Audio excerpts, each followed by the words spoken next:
Desert wind, faint Morse radio beeps. North Africa, April 1941. Sand lashes against the burnt-out wrecks scattered across the dunes. A lone British tank still smokes, turret torn open, crew gone silent. Inside the German lines, Captain Hans von Luck lowers his binoculars and speaks quietly. They never learn. They charge us like it matters. Moments earlier, a British 2-pounder shell had struck his Panzer twice and bounced off like stones on water. Von Luck didn't even move his tank. He simply returned fire. 1 round, 1 kill. Across the radio network, a shaken British voice crackled through the static. Hit confirmed. No penetration. They're laughing at us. That laughter haunted British tankers for years, because in that moment, every crewman who believed in courage and engineering learned a brutal truth. Belief doesn't stop a German 75mm shell. But how did it come to this? How did the empire that built the Spitfire and the Royal Navy's mightiest ships send its soldiers into battle with guns that couldn't kill? To understand the tragedy, we must go back to the optimism of 1938, a time when British engineers were certain they had solved the problem of armored war.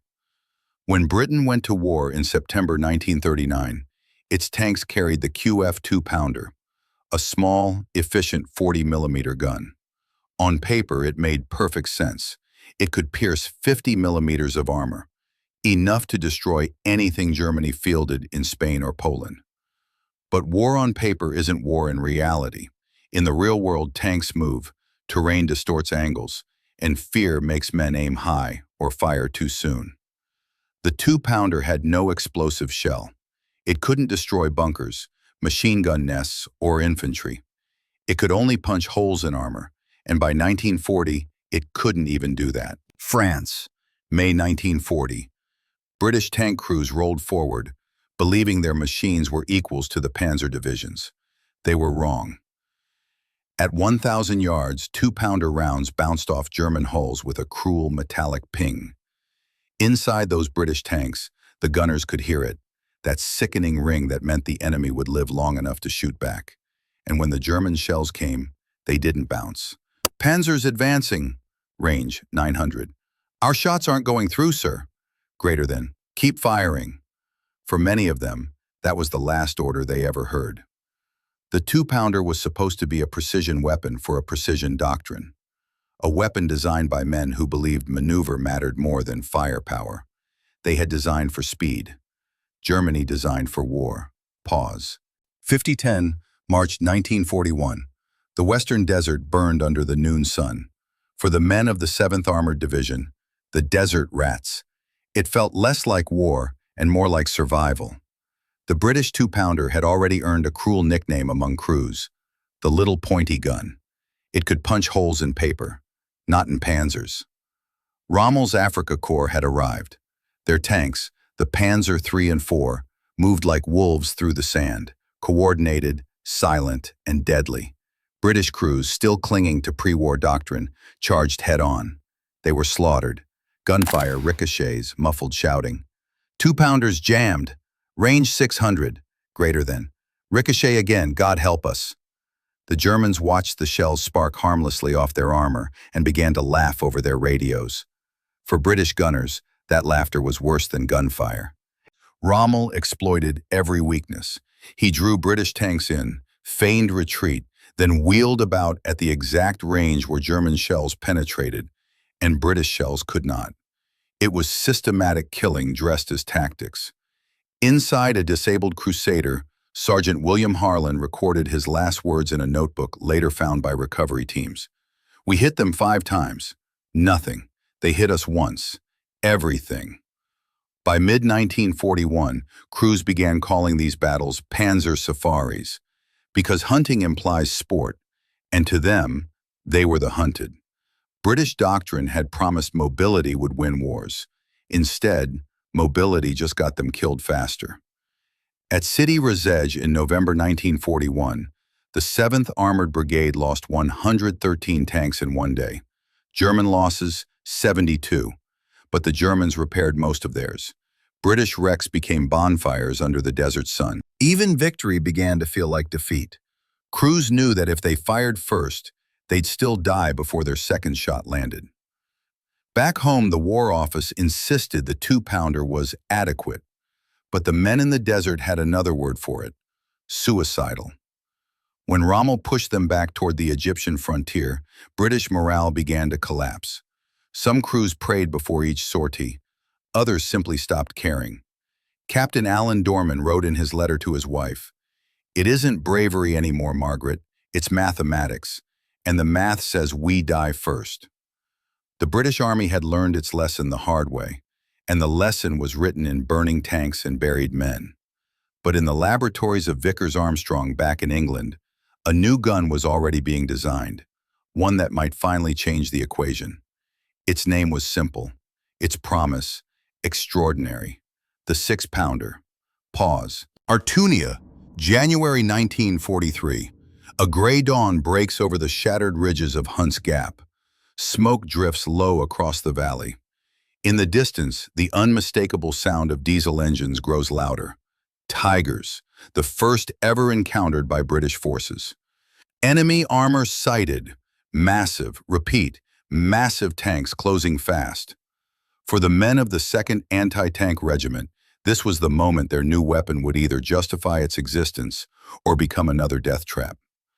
The Ordnance QF 6-pounder, a 57mm gun designed in desperation, stood ready in freshly dug emplacements. Crews whispered to each other like men awaiting execution. The first Tiger crested the ridge.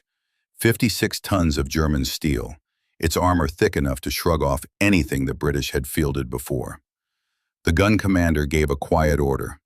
Target, Tiger, range, 800, greater than fire. Thunder. The first round struck the Tiger's lower glacis. Sparks, smoke, no penetration. The Tiger turned its turret slowly, deliberately, like a predator realizing it had been stung by an insect. Second round, hit. Third, hit again. At the fourth, flames erupted from the engine deck. A cheer erupted from the British gun pit. The 6-pounder had done what the 2-pounder never could. It had killed a Tiger. That single moment traveled through every regiment like a spark of hope. Crews began to believe again. Reports flooded London within days. New gun effective, morale restored. But the victory was fragile. For every Tiger destroyed, 3 more appeared, and the Germans were learning just as fast. By spring 1943, British tankers realized that even the 6-pounder would not save them for long.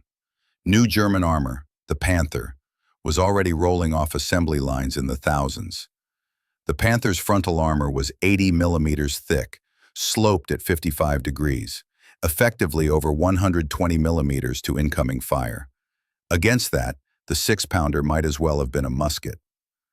Sergeant Tom Ridley of the 11th Hussars described it best. "We had hope for about 6 weeks, then we saw the Panthers, and we knew hope was canceled." In meeting rooms across Britain, the message was clear. The Empire was losing the arms race. And so, behind the closed doors of Vickers Armstrong, engineers began sketching something radical. A gun that could punch through any armor on Earth. A weapon so powerful it nearly tore itself apart when fired. They called it the 17-pounder. And if the 6-pounder was born of desperation, the 17-pounder was born of fear. Pause. England. Winter, 1943. Outside, blackout curtains covered every window. Inside, the engineers of Vickers Armstrong were designing a miracle under candlelight. They called it Project V.17, a gun that could kill a Tiger head-on at 1,000 yards. The mathematics were insane. To pierce 130 millimeters of hardened steel, the shell would need to travel at over 1,200 meters per second, nearly 4 times faster than sound in air. The pressures were monstrous, 20 tons per square inch in the firing chamber. Every test gun bent, cracked, or tore itself apart, but they kept building. In a cold test range outside Shoeburyness, engineer Harold Stevens wiped soot from his goggles as the first prototype thundered. The recoil slammed the carriage backwards 6 feet. When the smoke cleared, the German armor plate, a section cut from a captured Panzer IV, lay torn open like wet paper. Stevens turned to his crew and said simply, "Gentlemen, that'll do." The 17-pounder was born. 76.2 millimeters of pure velocity, a 4-meter barrel, and a recoil so violent that early versions had to be chained to concrete blocks. But there was one problem. The gun was too big for any British tank. Designers tried fitting it into the Cromwell. The turret ring was too small by 6 inches. In the Churchill, recoil shattered internal mounts.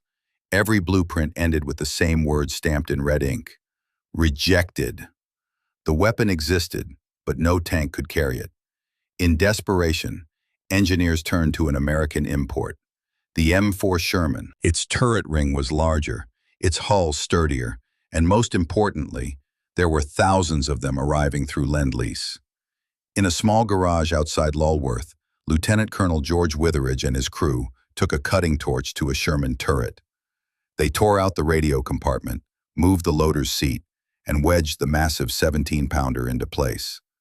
The recoil nearly snapped the turret ring on the first shot, but it worked. The British had done the impossible. They had created a tank killer.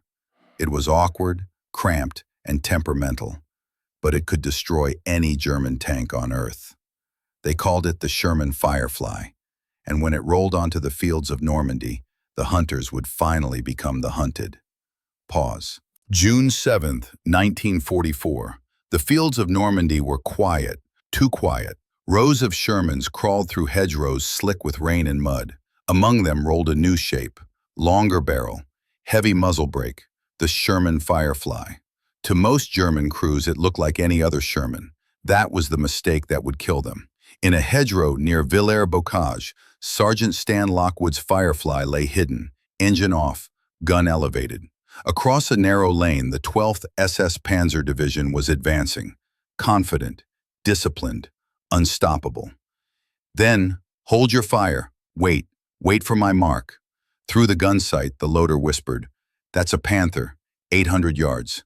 Lockwood's reply was calm, almost cold. "Loader, APDS. Gunner, on target." The shell struck the Panther's glosses plate and punched straight through. The tank erupted, turret thrown skyward, smoke boiling into the rain. For the first time since 1940, British crews were the hunters. In the days that followed, word spread like wildfire across the front. Panthers and Tigers burned, not from airstrikes, not from artillery, but from Shermans. British Shermans. German radio intercepts captured the panic. "Beware the long-barreled Shermans. They can kill from any range." The Firefly had arrived, and with it a reversal of fear. The victory with root new dangers. German gunners quickly learned to identify Fireflies by their longer barrels. They made them priority targets. Firefly crews painted the tips white to look shorter, and fought from shadow instead of sunlight. Trooper Joe Eakins, gunner of a Firefly in the Northamptonshire Yeomanry, would later recall, "We never fired twice from the same spot.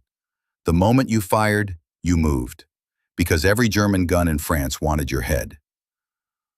On June 13th, 1944, at Villers-Bocage, Eakins destroyed 3 Tigers in one engagement, including the tank of legendary German ace Michael Wittmann. In less than 12 minutes, the myth of the invincible Tiger died in a French field. To the Germans, it was unthinkable. For 4 years, their armor had ruled every battlefield. Now, the hunter had become the hunted. Firefly crews knew what that meant. Every shot they fired changed the psychology of the war. The British had finally built a gun that didn't just win battles. It erased fear itself. Pause. While 2 minutes 1944, the German army was bleeding steel and men across Normandy. What had once been the proud Panzer arm of Europe was now fighting a ghost, a gun they couldn't see, a shot they couldn't survive. In captured radio intercepts, British intelligence began noticing a new tone: fear. Greater than, "If the long barrel points at you, you die." That was the saying spreading through the Panzer divisions.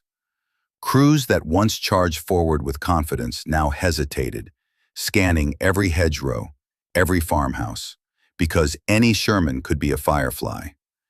Any Sherman, fire, Zurück, Firefly ahead. For the first time in the war, German tank commanders began to retreat not from orders, but from instinct. In field diaries recovered after the Falaise pocket, one German gunner wrote, "It is no longer battle, it is punishment." The British could finally feel what had been denied them since France 1940, dominance. Yet even victory carried a strange sadness. Firefly crews understood the cost of power. They knew that every tank burning in the valley had once been a coffin for men just like them. Trooper Joe Ekins later said in an interview, "I didn't feel proud, just relieved that for once, we were the ones who hit first." By autumn 1944, the German army was collapsing, but the Firefly's legend was just beginning. Its gun, the 17-pounder, became the foundation for Britain's next great tank, the Centurion.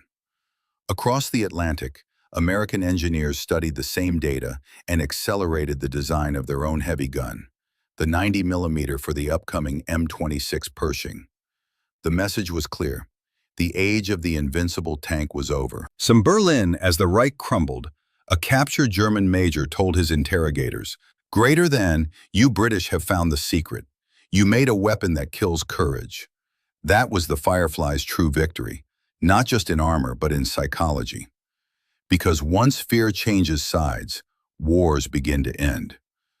And for the first time in 5 years, the men of Britain looked at the battlefield and saw something they had not seen since Dunkirk. Hope. Pause. Birds faint in the background. May 1945. The guns fell silent. Across Europe, tank crews climbed out of their machines and saw the wreckage of a world built on armor and ambition. For Britain's tankers, the Firefly had been more than a machine. It was redemption. A weapon forged from failure, fear, and necessity. The proof that courage could evolve into competence. In the tank museums of Bovington and Duxford, you can still see the narrow space where the gunner sat, his knees pressed against cold steel, his world reduced to a periscope, a trigger, and a prayer. Every scratch on the barrel tells the same story, a moment when survival and invention became one. The 17-pounder's design would go on to shape the post-war world. Its descendant, the Centurion, became the backbone of NATO armor for decades. In Korea, in the Middle East, in every conflict that followed, the lessons of the Firefly echoed. Mobility means nothing without firepower, and bravery without innovation is suicide. Across the Iron Curtain, Soviet designers took note. The T-34's successors, the T-54 and T-62, were built with the same philosophy: kill first, survive second. The arms race had changed forever. Tanks were no longer shields. They were predators in an endless duel between armor and gun. And yet, the Firefly's legacy was not just technical, it was human. When former German Panzer officers were interviewed after the war, many admitted something remarkable. They no longer feared the Allied air forces or artillery. They feared the calm voice on the radio that said, "Target, Firefly."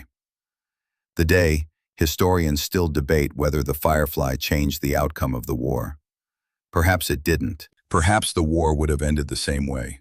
But for the men inside those tanks, for the ones who had once been hunted, it changed everything.